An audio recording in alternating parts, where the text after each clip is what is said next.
Hold on to your baskets or any other body part in 4, 3, 2, 1. The Nitty Gritty with your hosts, Marc Graue and Deb Munro. A podcast with no boundaries that tells it like it is. This ain't your mama's show. This is the Nitty Gritty. Oh my God, we're here. I'm so excited. This is so cool. I'm totally involved in this show. It is like the nitty gritty, right? It sounds like we're coming live from Melrose Avenue in Los Angeles, but we're not. So cool. Hi, everybody. We're Wacko, and we're here. And Jacko. I'm Deb Munro, and this is, of course, Marc Graue, and we are here with the Nitty Gritty, and we're going to cover all kinds of cool stuff today, especially when is it the right time for you to pursue an agent? And that's an interesting quandary in that everybody sets their sights on the top 10, top 12, in Los Angeles, Chicago, LA, or LA, New York, that kind of thing, bi-coastal.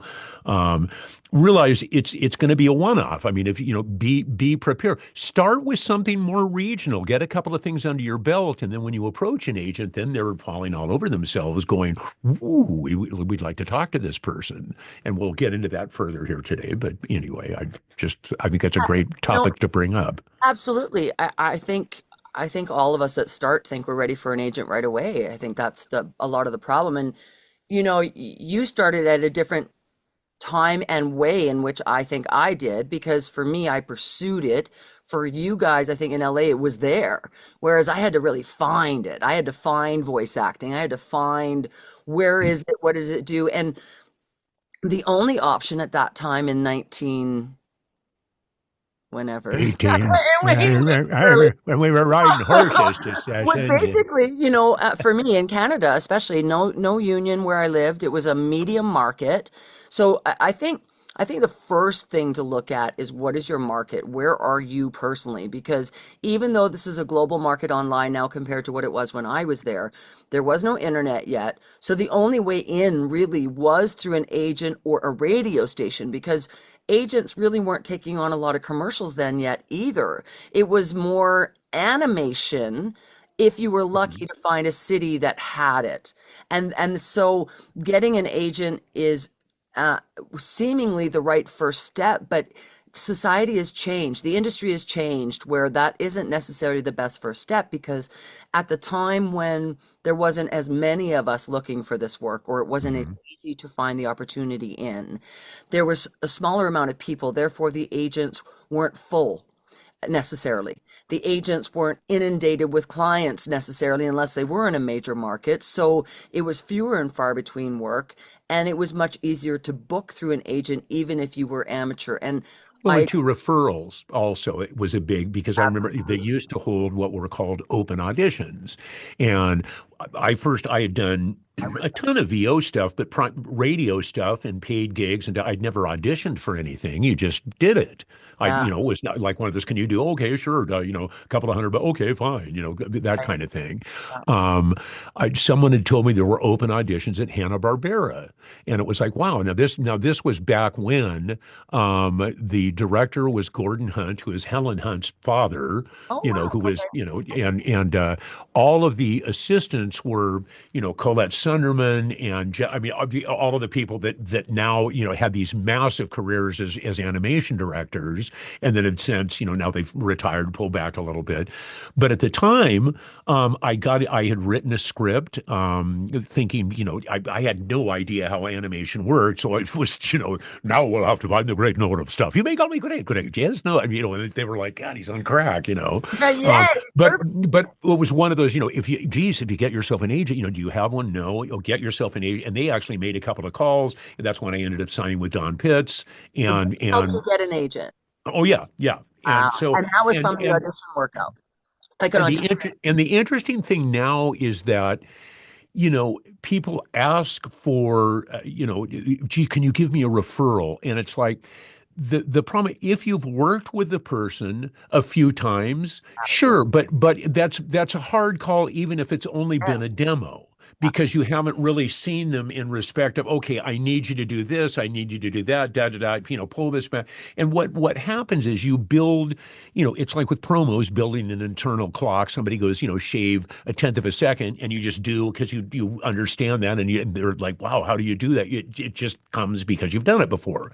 It's the same thing with character stuff. It's falling into that. Oh, let's try this, and not going, huh, boom, Yeah. doing it and giving them what they want. So the referral thing is important, but also, agents now, the day of putting your, armor, hey, kids, stick with me, I'm going to make you a star. That's not going to happen. I want to talk Bottom, about that, Mark, yeah, because sure. Ellie was saying to me one day that now remember, I come from an online world. I don't really I Hmm. got an agent in my local market, but it was a smaller market. It was a medium market, so it Right. wasn't like a major market. I wish I could have had those kind of open mic situations. I'd have been all over those. Sure. But I was told that like Ellie was wined and dined with her agent. They actually fought for her. So they were taking out for dinner. And I want to talk more about that because that just Mhm. doesn't exist anymore. That is not something that I mean, It will, it will not have that celebrity status probably, but that's about it, right? Yeah, and that's, I mean, if you're doing, a Jim Cummings and you're booking, and moving from, DPN over to, Atlas wants you and your contract with Disney alone is a mil a year, da da da. Yeah, you bet, but coming in off of the street, it's not a wind down. All they're interested in, bottom line, is how much money can we make with you? And people have to understand, first off, it's a very funny thing, and like people are gregarious in this business. The majority of they've got great personalities, great smile. Well, first off, you can't see that with an MP3, obviously. But secondly, I don't know what it is when you go to contact an agent, you all of a sudden feel like you're filling out a financial form, and everybody gets all serious and oh shit, okay, and feel and it's like, and I'm actually using a Neumann TLM 103 that's running through a Focusrite 2i2 into it, and it's like they don't care. It doesn't, if you just go, yep, got a broadcast home quality studio, blah, blah, blah, great, blah, blah, blah, fine.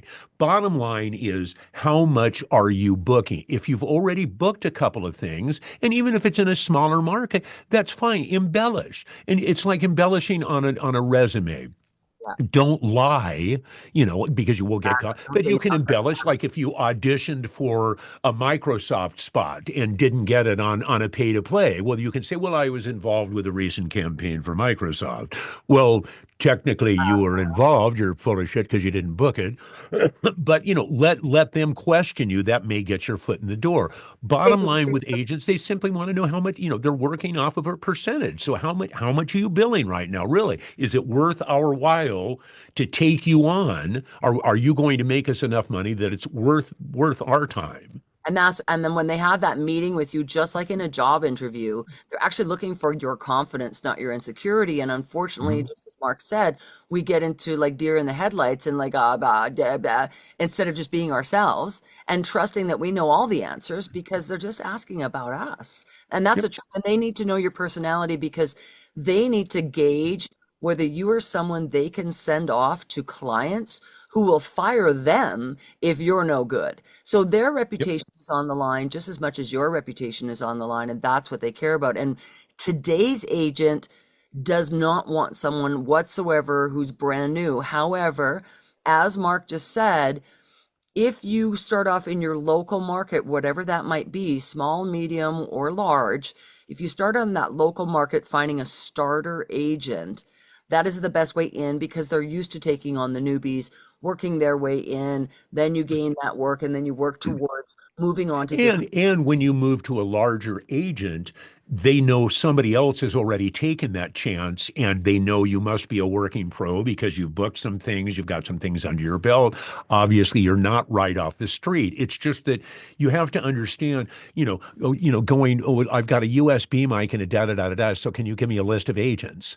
Well, can I use your name as a referral? Well, no, not to Atlas, not to Sutton Barthenari, not to Cunningham-esque. I mean, these are big bi-coastal agents, and it's like, Reputation is on the line. it's yeah, and so you it's they really, I mean, to have a relationship with an agent, it's very good. Leaving an agent is very tough. It's like a marriage, like a divorce. I mean, because people, boy, when I left William Morris to go to Atlas, I mean, it was like, and especially at that time, I had a bunch of things booked.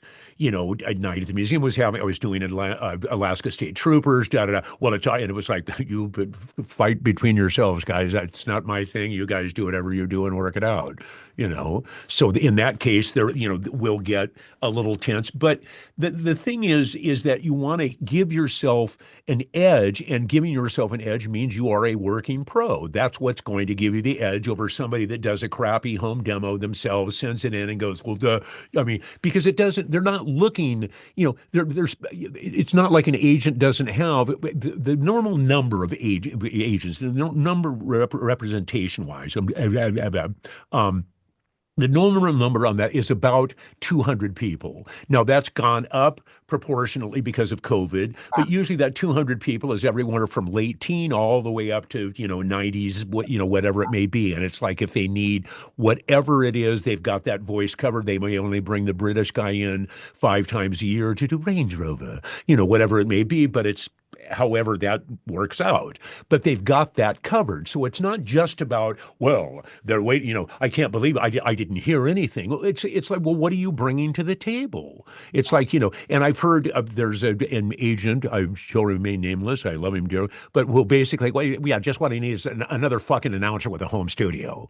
I mean, it's what, and it's like, there you go. And it's like, to you, yes, you've got this, but show them, it's no different than applying for a job. Why are they going to hire you? What sets you above all the other resumes on the table? And in this case, it's having a couple of things under your belt. And I think the problem with a lot of people that start is they don't have the ears to understand or the time invested to understand that they're not ready. So they sit there and go, okay, well, I want to make money at this industry, so let's go. Why can't I have an agent? Versus understanding what it takes to actually get to an agency state. And again, we're reverting back to the past because it's very important for you to hear how times have changed. It used to be that you could, again, get an agent with amateur experience. Nowadays, especially a good agent, that's almost next to impossible. You need to have referrals now. They don't want to touch anybody. The reason why is they're always full. A good agency. However, a good agency always has room for one more. And they're always looking for the next Frank Welker or Tress McNeil, or sure, absolutely. Oh, whatever yeah. is either current. So those of you that have really weird voices that are very unique, or right now in this current market, when we're doing this podcast, particularly, which is in 2024, they're looking for ethnicity. So there's people now that have certain fits that suit the agency that could get in even if they're a little more amateur because they don't have that much of that on their roster and it's harder to find. Whereas myself, dime a dozen on any roster. Lots of women with dulcet tones, deep voices, authoritative, can go both ways. There's lots of them out there. And so my job is to stand out on that myriad to say, why am I unique to all these other people? And I think talent don't take enough time to invest in researching who they think that they should be with, because if they think they research it and realistically listen to the demos that are on their website, compared it to what they had right now and what they're capable of, they would go, oh, how am I going to compete with her? Because everyone that's going to be on that roster, guys, that's who you're competing against. So you need to find the agencies that don't have you yet. And that's a really tall order because everybody's been done pretty much. And so you have to find way in. But the thing is too is that starting with a regional agent, people assume immediately, well, that's because all they're going to get is a bunch of crappy stuff, and it's like that's not true. They all get. There is a thing that for those of you who are not familiar, Voice Bank. I'm not even sure Voice Bank is still going, but it used to be. What you do is they would subscribe to it, agents would, and basically that's why you see the same copy go to an agent in Chicago that would go to New York. Access and casting network networks. Those two took over for voice bank, basically. Sure. And so it's that kind of where you may have the same, but again, you're going to see the same kind of stuff. The nice thing with a regional agent is if you're, with Lynn Heyman, in Ohio, you may see the Ohio State Lottery. You're never going to see that in Los Angeles, or very rarely you may, but chances are probably not. And so, there are plenty of opportunities and realize that these are good agents. An agent, I love online when people say, well, you don't need an agent. That's right. Yeah, I'll teach you how to make $1 million without an agent. And it's like, why would you not want somebody whose sole purpose, their job, is to get you work and they don't get paid unless they're getting you work?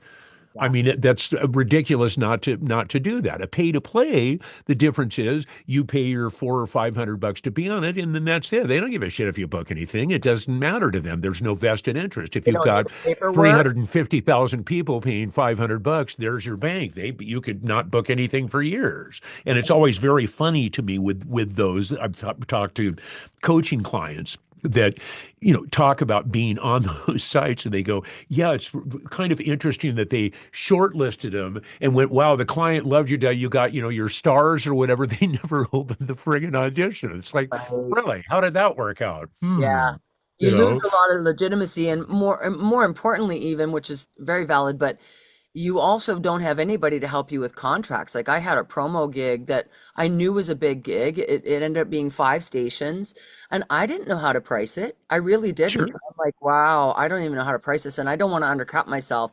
Hey, this would be a good thing to take to my agent, and she'll love me for it. Or a good way to get an agent, if you follow my direction in that regard, is if you are non-union and you happen to, I mean, I guess it can happen union as well, but typically probably you're non-union in the beginning.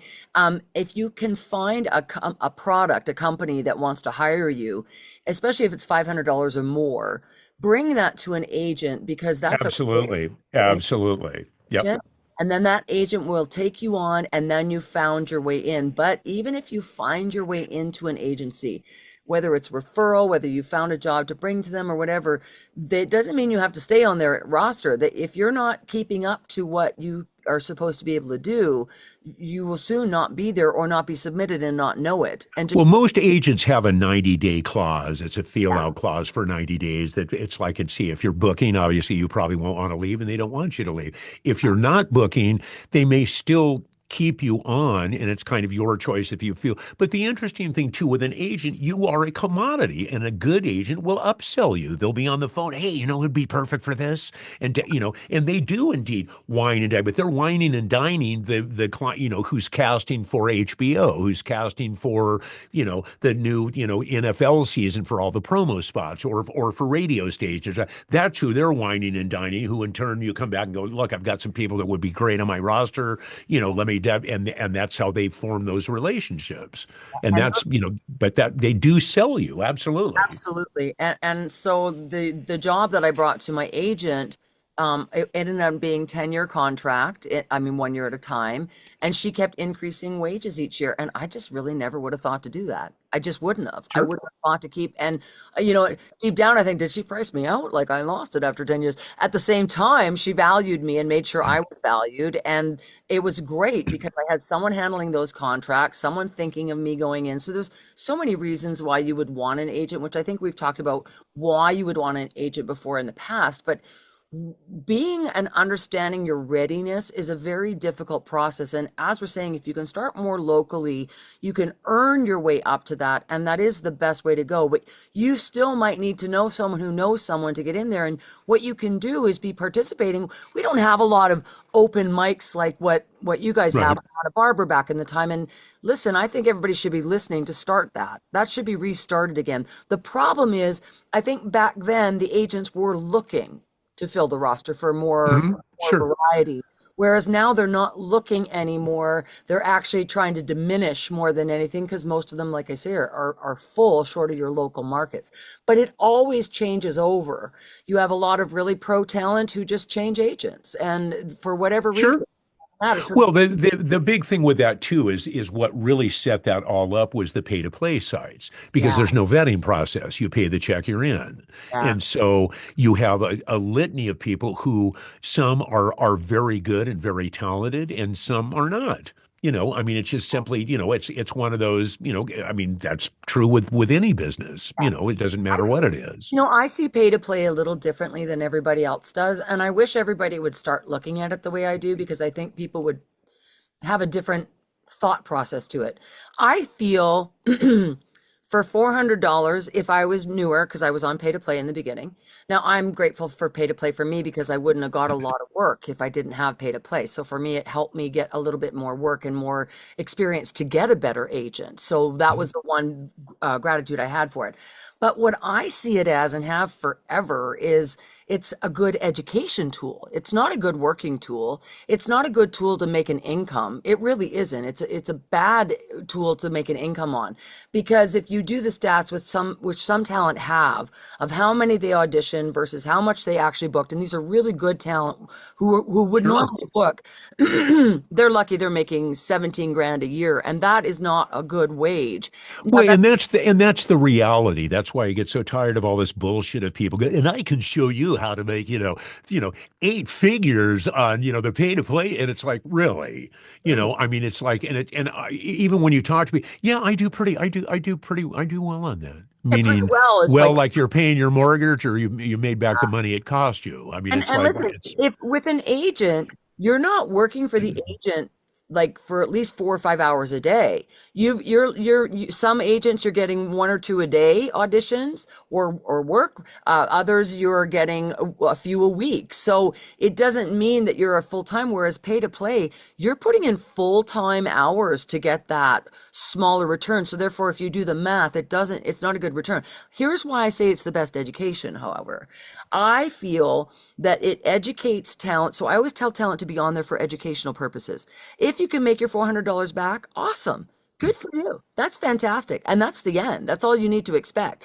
Because I feel that's where I can see the kind of clients that are hiring, the way they speak to me, the way do I interpret scripts, the way I interpret direction, specs, all that other stuff. So to me, it's so educational. And So it's also setting up a personal timeline for you. Like, hey, absolutely. the afternoon from 4 to 5 works perfectly for me to do auditions, or getting up early and doing, 6 a.m. to 8 a.m. Just a And training all of that, tool. and learning your system and seeing what it does, rather than waiting for somebody to call and go, okay, we're on, and you're going, I don't know how on, it's like, that's not the time to, that's not a learning experience. So where I think of it is it's a training tool. And that Hmm. training tool will get you towards where you can maybe start to have just a little bit of projects enough, at least they're paid instead of free, to Sure. go to an agent now and say, hey, I've been booking. Now, for someone like Mark and myself, and our colleagues who've been in this for a long time and know what we're doing. We know what our value is. And that's the difference. When you walk into an agent and you're newer, you don't know your value yet. And in fact, it's a very uncomfortable, I found it very uncomfortable to understand my worth in the beginning. I didn't know what my worth was. Like I had no idea what my worth was. But I now walk in going, listen, I make this much every day. Do you want a piece of it? And when you have that kind of confidence, when we know for a fact that the bottom line for the agent is to get money, period. There's no other purpose. And don't look for any other purpose, because they can't survive if that's not the purpose. Exactly. We Yep. happen to love what we do. Agents are trying to make money. That's the end. We love what we do. They're trying to make money. So if I know that's their purpose, I have to beat them to it. And I learned hard in the beginning, where I had a connection to an agent for myself, and it would have been a big agent in Toronto, even though I was living on the West Coast, and we weren't able to get, bigger agents because we didn't live where the agents were at that Right. time. Which is what's changed. And I wrote a cover letter that I wrote to everybody, and I said, I want to be, this is Canada's next Oprah. And I had my big cover letter that was really good, but I'm an essay writer, man. It was probably a page and a half long, and it was written to everybody. And so the guy never took me on. I never said anything to my referral about it. And then I went back to them and they said to me, hey, how you never got on with them, did you? And I'm like, no, no. I'm going to check in and see why that happened. And because I was experienced enough to get it, there was no Sure. reason not to take me. And then what the agent said was they could tell that I wrote that cover letter to everybody. They could tell that there was nothing personal. I didn't care about that agent whatsoever. I didn't do any research, and it was true. I didn't do any research on the agent, and I just had expectations without Hmm. understanding. And I think that's the problem with today's generation of newer voice talent, is that they don't have understanding. They just have expectation. Well, and you want immediate gratification. Yeah. And you need to do a little bit of homework. Look and see who's on the roster and mention that. Hey, I know that you guys have got, da da da da da who are phenomenally talented. But I think I'm in that league I, working towards it, but I can definitely make you some money. But the thing is too, it's interesting you were saying a page and a half. Now everybody has short attention span. yeah. And Two so paragraphs in long. an email, just keep it short, sweet, maybe 4 or 5 sentences, tack your, demo on there. And that's the other thing too, when you go to approach it, put one demo, put your commercial demo on there. That's their bread and butter. Send that. And then, follow up in 2 weeks, 3 weeks, send them your animation demo. Follow up in 2 or 3, send your video game. And, follow up in 2 or 3, send them your website. Just, hey, I want that way it's not out of sight, out of mind. And there's a legitimate reason for you to be contacting. Right? Did you listen yet? Did you listen yet? Did you listen yet? It's like now there's a reason that you are contacting them, but it just shows that you've got the power to do that. You are working through it. It's not just, but do your homework. Don't, it's the same thing as people have a tendency to do with copy. They glance, they look at the, it's my boom, down to my highlighted lines and let's go. And I've been guilty of that myself, where then I go back and look and oh, Jesus, what are you talking about? Look at the direction, you idiot. I've got other stuff going on. I'm Yeah. supposed to be in Studio A doing this, and I'm blah, blah, blah, blah, blah, blah, and then look and go, oh my God, wait a minute, no, don't send that. I'll come back in an hour and do it, because you didn't really look at the specs to see what they were looking for. And so that kind of, it's the same premise approaching an agent. Do a little background, look and see who do they, are there some people on there that you look up to that you go, wow, this is really good? Because there's, and the other thing is too, don't, necessarily get shook, by what's on there, but approach that when it's time to approach that. You don't just, immediately come in off the street and are making, $1 million an episode on a TV sitcom. It doesn't work that, everybody, we all hear the stories of, Brad Pitt working as a dishwasher and working as this, and, Clooney parking cars and, all of that kind of stuff. And you work at it, and then it starts to go. So again, on a local basis, there's nothing wrong with that. Be the big fish in the little pond. Work toward that, and then let that in turn increase a little bit. And then when the time comes, you've got stuff on your belt where you go, oh yeah, I'm doing this. I'm involved with this campaign, doing this. They will stumble all over themselves to bring you on because you're a moneymaker. And it's interesting you say that, because I've always thought I need to be a big fish in a little pond instead of the little fish in the big pond. So I actually didn't pursue any of the big agents. I still haven't. I'm ready to. I know it's so dumb. I could have done it years and years and years ago. I just didn't, because I do well, so that's great. But I didn't want to be a little fish still. And so I'm I kind of the dead fish by the side of the road now, but I it's feel like okay. now, I feel like now if I go I into smell funny. That's true. Right. I feel like now if I go into the big fish pond, I'll be ready for the big fish pond and I'll be a big fish instead of being a Right. little fish fighting to be in the big fish pond. So I'm excited to go to that stage for myself. And it's I also feel that um people that, like what Mark was talking in the beginning of this conversation, is, there's people out there, and this is who you're going against, who will, and let me just say it funny versus realistically, they'll camp at that agent's door. Like, I mean, they will do anything and everything to be in that agent's roster because they're that passionate. They believe in themselves that much, and they are that driven. And so what happens a lot is you will send out an email to an agent requesting, say you got a referral, you don't hear back from them, maybe you do a 2-week follow-up, you still don't hear back from them, and then what happens is you give up. And then you move on to other things. Oh, okay, well, obviously I'm not a fit. But you've got to really question, How bad do you want to be on that roster? What are you doing to be a part of that roster? And again, we'll go back to the research because the research is really important. And I think your research should be in your cover letter. I think the agent needs to know that you've put in some time to this so that they know you would put time into your career. They need to know that what you represent is what they represent. And that's where you have to find like minds. So personality is going to matter. And never be afraid to say, can I take you for a coffee?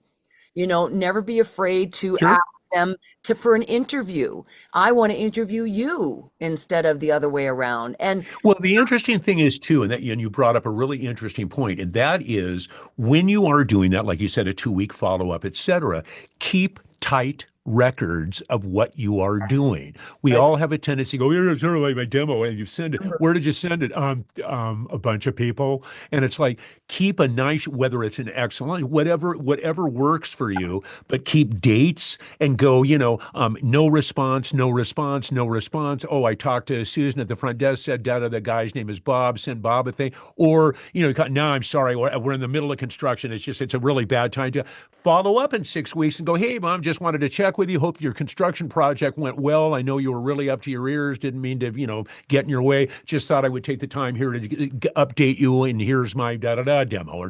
But that way, you're bringing it to them, and it's like you're understanding. If another great trick for doing that also is phone call. Call who's in charge of your commercial division? Who's in charge? Because at a large agent, especially, they will have a couple of people that are in charge of commercials and narration, a couple of people that are in charge of Voice of God live live show stuff, another office that's in charge of animation and video game, and each one of those people have the contacts with those people. Now, starting off smaller, that's fine, but do the same thing. Keep, you can also, and this is kind of that gray area, representation is normally market exclusive, not worldwide forever and ever, amen. It's not an all perpetuity and you can't go, So, be cautious, don't step on toes. But if you have, an agent in Cincinnati, it's perfectly acceptable to have, a different one in Atlanta. That's usually, fine. Now, an interesting thing with that, and I've had people do this before because of voice bank or whatever that is now, you will still see the same copy come up at your agent in Cincinnati and the agent in Atlanta. Don't do them both, thinking, ooh, I'm going to double my odds, because no, if you book it, you're going to create the shitstorm of the century over who gets the commission. So have your loyalties and go, I'm just submitting here. If they're not going to call, why didn't you submit to that? It's like, if that's the first agent, only submit with them. Don't do it twice, just submit once, and that's because I've had it happen where I got it from so always choose your master agent if you have a master agent. Absolutely. If that is not the case, first come, first serve is how I've always done it. And I've had it where I've booked it, and another agent who I didn't submit it through came back and said, hey, I sent that to you. And I'm like, yep, I'm aware you did, but I got this one first and I did not submit. Right. Yep. You need to understand I didn't submit through you. And that isn't great for them, but it's because a lot of the agents guys have been around the block too. They've been in the Oh yeah, they're not stupid. Yeah. And the other thing too they know is what to compare it to. They never used to have that. If you get multiple agents, which a lot of people, and I can't tell you how many people I've coached with, you're basing your stuff on how many agents you have. It doesn't matter. You're going to have 312 if you're not booking anything. Who gives a shit? But don't put all of your agents on your page thinking, God, I'm so impressed. Look, they've got 12 agents, because a potential client's going, I don't know who the hell to contact. Put down one. Not only that, the agents go on your website going, yeah, I'm not taking them on. Are you kidding? Because exactly. It's really important for you guys to understand that most agents have been in this industry as long as we have. So therefore, they have something to compare it to. And back in the day, there was no shared talent thing. Well, and they know more than you know, because this is what they've been doing for years and years. And this is how they make a living, is specifically booking talent.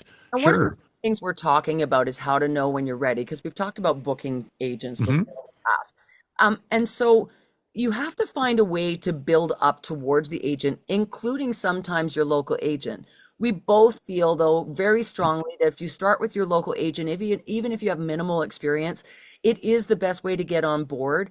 But I want you to also understand that you have to start, like, it's really quite an odd thing now, especially for someone who's been in the union industry for his whole, Mhm. where you guys didn't have to, do a bunch of free projects in the beginning to get any kind of No. resume. And nowadays, agents don't want you No, unless if you you have if you did do free projects, the agent would be going, "What the fuck are you doing?" trouble, right? Absolutely Yeah, not. No. exactly. And so now we have the Twitters and the Fivers and all this stuff out there, or the X or whatever the hell it's called. We have all these social media jobs. We have all these like CCC jobs. We have clients on the pay to plays asking for free. I mean, there's all this free stuff, which we do not condone. I don't think that's okay to the industry. However, I do believe it's needed educationally right now to build Yes. enough for you to get And into. we've talked about that, like getting in bed with somebody, the kids that are in the film students, or that an audio thing that at Full Sail, that are all engineers and producers, and sure, if you're starting out, absolutely. But if you've invested in equipment, you've invested in coaching, etc., don't why are you giving this shit away to somebody for their YouTube channel? It's like, because obviously their pretense of a YouTube channel is to make money, and it's not fair that you're still putting in this is what you're doing for a living, and you're not getting paid anything. That's sometimes they look at the voiceover talent as the bottom of the food chain, and I don't think that's the correct way to do it. But you're right, as far as when you are ready to approach, how do you know that you are ready? And it's like, you need to sit down and be very, bounce it off a few people, talk to you, email Deb, email me. I mean, we've been doing this forever. It's all I've ever done. I'm not a brilliant individual, but if it comes to this business, I pretty much know what it means. That's what I do. And that's all I've done. And it's paid for 2 divorces and 3 kids through college, 4 houses. This one's mine. I don't have to share it, which is wonderful. So I don't care who gets mad. It's still my house. So, I also think too, though, it's you've almost got to be in an it's a fine line here, because I think many people are in a natural state of I'm ready, but they really don't know. And Mhm. then there's other people who know they're ready and now I'm going. And I think the people who care enough it's not about finding the right process to be ready, because there's no such word as a right process to be ready. Right. However, there is time and experience. And so to assume that you're ready when you just started is likely a false assumption. However, if you're working with someone who really believes in you, they will help push you forward because Sure. they believe in you. It's just as simple as that. So you look within your coach stream, of But course. like, your time and experience equals confidence. It really Yeah, does. it's And not. that's what it's all about. And that agent meaning will mean nothing if you don't have confidence, and you cannot gain confidence in this industry if you don't feel proud of what you've done. Not what you might do, but what you've actually done. So that's where you have to have this. It's a changed industry now, because you kind of do have to do a bit of that mom and pop stuff, or sorry, the volunteer stuff. But what I would love to suggest is exactly what Mark said. Instead of giving it to the scammers of the world, who are just scamming you, literally, Mhm. why not go to the school? Because that's what I did. I was a non-union starter, and I had to start where there was no internet.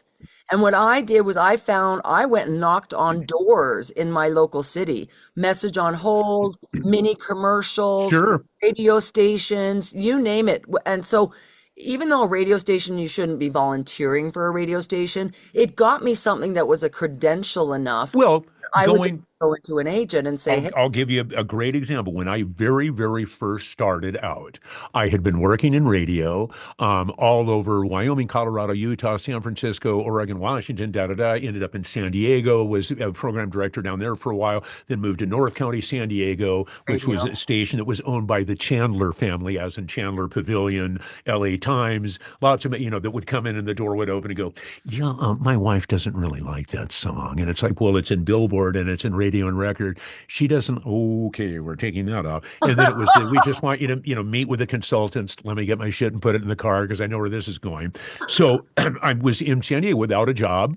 North County, and it's like, okay, now what? Living at the beach, which so I'd go and spend all my time. That's surf hound. Yeah. What I did actually was I got enough money together to buy two reel-to-reels, a little music library, sound effects and stuff, and I had it set up in the bedroom. And so, but I basically did what I would listen to the radio, and I'd listen to a spot they did for Kearney Mesa Yamaha, and I would write my own spot, and I would put it together, and I'd call him and go, "Yeah, I'm just curious, who's in charge of your advertising?" "Oh, Dennis Bush over at Bush Associates." "Great." Da, da, da. So at that point, there was no such thing as a phone patch. So I'm not exaggerating. I had a phone in the kitchen. I'd go, "Yeah, Bob, yeah, sure. Hang on just for a second," and run in. I had alligator clips running off of the speaker leads that I would undo the phone and put and click it on and go, "Yeah, let me play this to you." And boom, hit it and go, "Oh, wow, we really like that." I go, "Well, tell you what, I'd love to get together." "Sure, let's get to," and I would always meet, and of course I had a was married at the time then with a woman who was extraordinarily crazy ass jealous who would come in and go, "So this is the bitch you're playing." It's like, oh God, no, no, Oh no. my So God. this was later on, which is why we were divorced. But anyway, but that's actually how I built my business. And I ended up with about 12 or 15 good big accounts, and I was making a hell of a living just off of voiceover, right off that, writing the spots, producing them. There were times where I'd go, "Yeah, here's, take it down and deliver." This is pre-internet, obviously, so you had the little 5-inch boxes, "Here's the spots." "Yeah, so if I can just grab it." "Oh, no problem, just bill us." Now there is, if I really need to pick up a chicken, I'm thinking, I don't have gas money to get home, God. I mean, it was that, but that's how it started. And then I had this vision of moving back to LA, and I BS'd my way into a music studio, and I read the whole story from that. But basically, even then, that ex-wife was like, "Well, LA just sucks. It's up. And it's like, you've driven through it once. How do you know? You know, You were kind of like me in radio then, because what I didn't love myself, I didn't love being on air because in school, at least I got to talk to my students and there was Sure. feedback. Whereas in the 90s, there was no internet yet. So all I Well, got was, production room was where you'd always go hide when you knew you did something, and you go, right? "God damn it, I can't believe you said that." So as long as you put the light on and said recording, they wouldn't come I know, in. I felt like I needed a straight jacket. I felt like I was talking to myself. I didn't get any feedback. I didn't know if it was funny. So I didn't Sure, enjoy that. But I loved that I had to go do commercials at the end of my shift. That's what I sure. loved. And Well, I, that's where I honed characters. I had a whole cast of characters which at the time were perfectly acceptable. Now, boy, the shit would hit the fan big time because I won't even list what they were, but it just needless to say, they have were some very of those. politically incorrect. Huh? You have some of those still? Oh, sure. Oh, Oh my yeah. God, I can't wait. I've actually got a hilarious thing that I did years and years and years ago called, I had sold it to Westwood One when that was the big thing. It was called "You're Listening to the URBS Radio Network." Oh my God. And I had I even got Sam Kinison, and now an editorial with Sam Kinison. And he'd go, "There was a time you could hear anything you wanted on the radio, but that time's gone, obviously." And doing his whole, and I had Dave Madden doing Puppy Yuppies. I got Don LaFontaine did, Van Damme thinks he's God in Goddamn. It actually was great set. It was a lot of production, a lot of high-end crazy talent stuff, and was fun to do.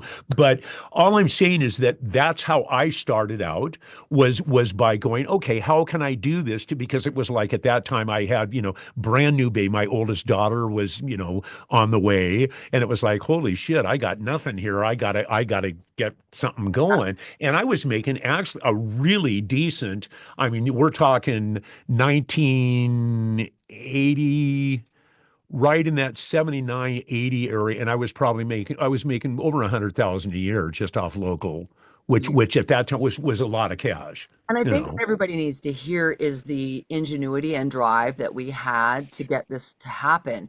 And that's why if you talk to most of us veterans, you're going to hear that same kind of story. We all found our way in. We didn't have someone to tell us how to do it at that time. There wasn't anybody giving you the path. Now they give you the path. The problem is now you have millions of talent now instead of hundreds or thousands of talent. And there's way more agents, but there's also way more talent. So it's a very saturated market. Sure. However, as saturated as it is, there's still only thousands of really great talent. Well, people will talk about a great is like animated features. And it's like, yes, most of that 99 and 9/10% is celebrity driven, so they can sit in front of the poster and go, why, yes, I wanted to do something that I thought my kids would love. However, there is still plenty of work out there for all your incidental characters and for doing ADR on films. It's interesting, if you're doing looping on TV shows, like if you're doing, an English version for Netflix, the money is crap. Quite honestly, it's terrible even anyway. However, if you're doing ADR on a film, I mean, I still get residual checks for Warcraft and for Zombieland and for that. I mean, all kinds of films out there that we did ADR on, Awesome. and Yeah. so that portion of it works so well. But again, back to, figure out a path and approach this as a business. The other thing too is don't overwhelm yourself. Don't go, oh, I've got a demo. So, it's like Howard Hughes. How long have you been in? 6 weeks. And I've sent it out to 749 agents. It's like, no, make it reasonable. If it's like 10 a week, do 10 a week, but keep a record of what the response is, no response, da da da da da, your follow up, so that you can look and go. I mean, we have records. I think I've told you this before, even at the studio of, I know when, Julie Andrews comes in, I know she loves breakfast tea from Fortnum and Mason in London. And so we always have, oh, that's so thoughtful. I just, and it just keeps that, because you can't keep all of that in your head, Oh, but exactly. keep a track of what you're doing and then circle back around and it will happen. But again, come up with a plan. Start off a little, like you're not, if you're an IT guy, you're not all of a sudden going to go in and be, in the hierarchy at Apple. It's not going to work that way. You've got to work your way up. So look at this as the same start down a little bit lower level. That doesn't mean it's crap. It doesn't mean it's not that you're not going to make good money. You're still going to get good jobs, but get a few things under your belt. And I guarantee you at that point, when you go to, look at a larger agent, yeah, they're really going to be going hell because they already know you are a working pro. And I caution everyone to, if you're sending out your demo to tons of agents, you're getting no response.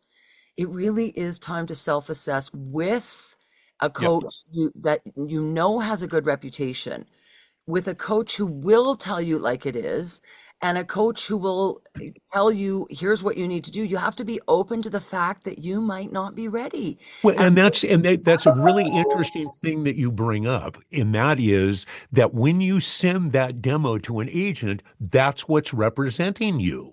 That's what they're going to know you for and know you as. So if it's not very good, and they're like, oh yeah, remember, and I've had people that have sent demos to the studio. I mean, I've played those, but I have a whole cache of bad demos versus good demos. People calling, well, have you played it yet? And it's like, I have played it to everyone, not in the yeah, context that you wanted. Aaron, Because I'd rather hear it's truly awful, and it's like, and so then it becomes haha a joke and it's making the rounds, but nobody's signing them, that. obviously. Yeah, And exactly. so, make sure that you are ready to take that on when the time comes, but get a couple of things under your belt. You can still do that. You can still make a living doing this, da da da, et cetera. It's just the problem is everybody it's like we were talking about before. Nobody sees the backstory, like that. Me with alligator clips in a corner of the bedroom, doing, when I first moved up to LA, this buddy had said, hey, yeah, man, you can come up and stay on my couch in this guest house. He wasn't paying the rent, so the Yugoslav, what the hell? Where is my money? I gave it to him. And he's like, you need to get out. It was like, no, no, no, I'll take, duh. And it was like trying to cover. And that's where I was working at Cherokee at the time. And basically, I don't have any idea. They sold me Studio 5. I had zero credit, and it took up half of the guest house. I mean, I had a booth that was my daughter's bedroom, basically, because I was raising her on my own. The curtains would come down, big black velvet and a window and everything that was so cool. And the day they would go up, and it was back to her room, or day they would come down at night, they would come up, but literally that whole half of the guest house was a studio. I had an 8-foot console with all the stuff behind me. I mean, it was massive. And I mean, I had a zillion people coming through there. I should really hear that because, a lot of people like, I have no space, I can't fit it in. Well, You turn your daughter's bedroom into a studio. That again, She loved it. The whole story is like, I used to sit up at night and look through the window, and it was like I didn't know, really, you know. but just the ingenuity and not not saying how can I, but just making it happen, I think is a big point. It's like, yes, there is a process to getting towards being ready enough to pitch an agent, and that's what we want you to focus on is, am I ready? You might need some help. Please be okay to get help. It's okay to ask someone to help you to know your readiness because you're inexperienced right now. You might not know, and we have a more expert ear to help you. But you also have to be creative, ingenuitive, and driven to be able to make this happen because you can't take no for an answer. You have to be that determined. And if that no is no, it just means no right now. And don't be afraid to say to the agent, what do I need to be ready for your roster? Never be afraid to Sure. say that. Hopefully, some would take the time to respond to that and give you some feedback. And again, I'm going to go back to something I said earlier. Please interview the agents too, because we tend to put all the footing on them, but it's a joint relationship. Remember, you are actually going to be paying them, not the other way around, but they have more experience than you. And that's why the footing feels different, but you're still equal as human beings. So don't put yourself in any lower of a totem pole than that agent is right there. You both need each other. This is a joint relationship that is Sure. 100% equal. So don't put yourself lower than, put yourself equal to, and go in with confidence when you're ready. And And if you that's, have to say, yeah. am I ready? If you have to say, am I ready? Then you need someone like us to tell you because you're not ready. And reach out. It's not that big of a deal. And but and I put up a thing recently talking about all the BS with that's on the internet with people, and you can make millions with your voice and stuff. And it's like vet whoever you're with. Vet, look, it's not hard. You've got the internet. Look at what have they done? What are they legit? Are they there? Are they And it's like you are definitely absolutely legitimate. This is what you do. I'm illegitimate, but that's different.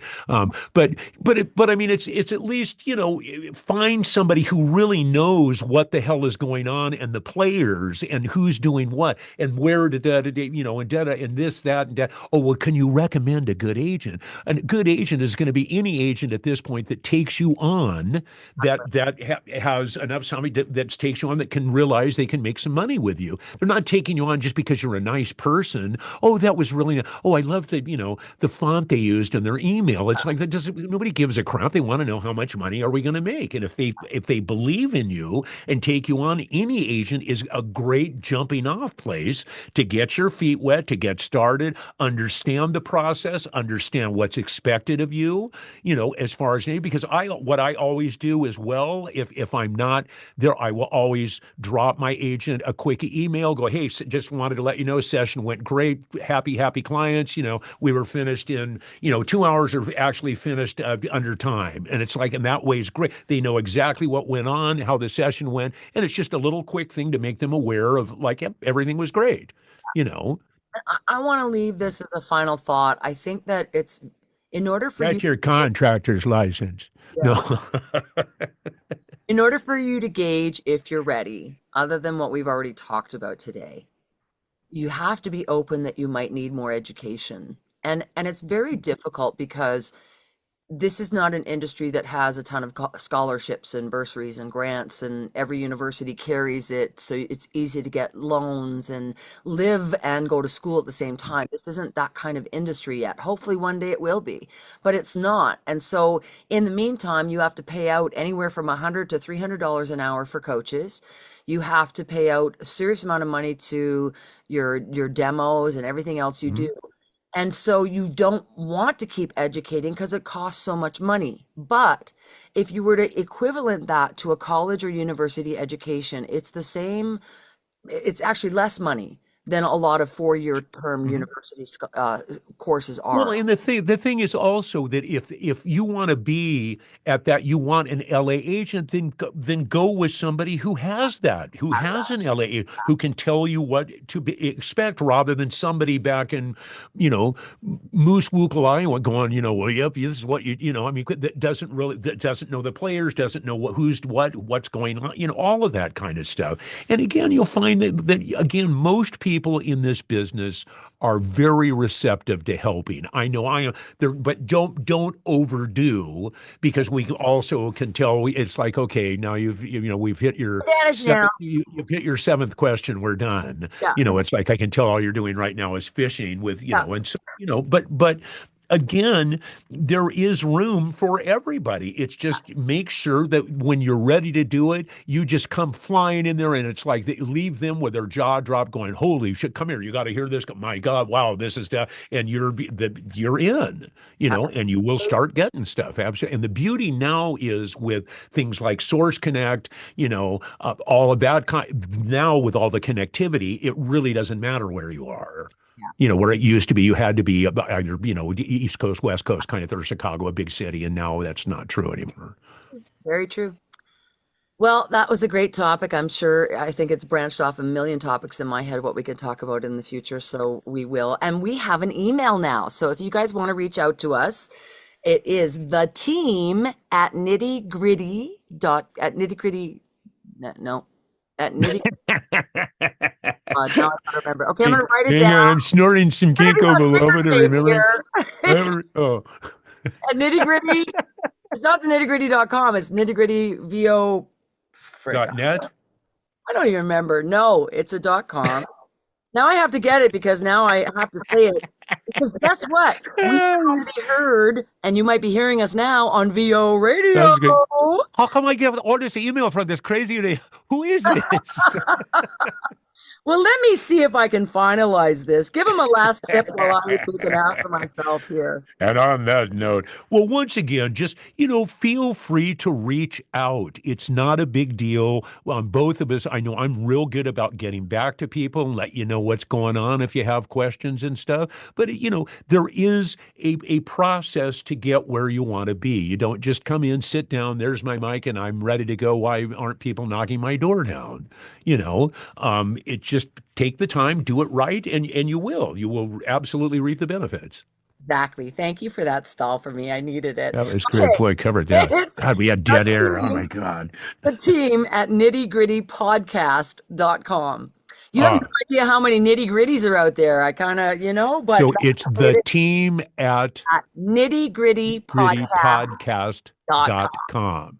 The team at nittygrittypodcast.com. I have no idea why. So the team, guys, at nittygrittypodcast.com. And awesome. We have a website out shortly. So we will see you guys next time on the same bat channel, same time. Absolutely. I love you guys. Love you, Deb. Absolutely. And we'll talk next week. We'll see you next time. Bye, everybody. A podcast with no boundaries that tells it like it is. This ain't your mama's show. This is the Nitty Gritty.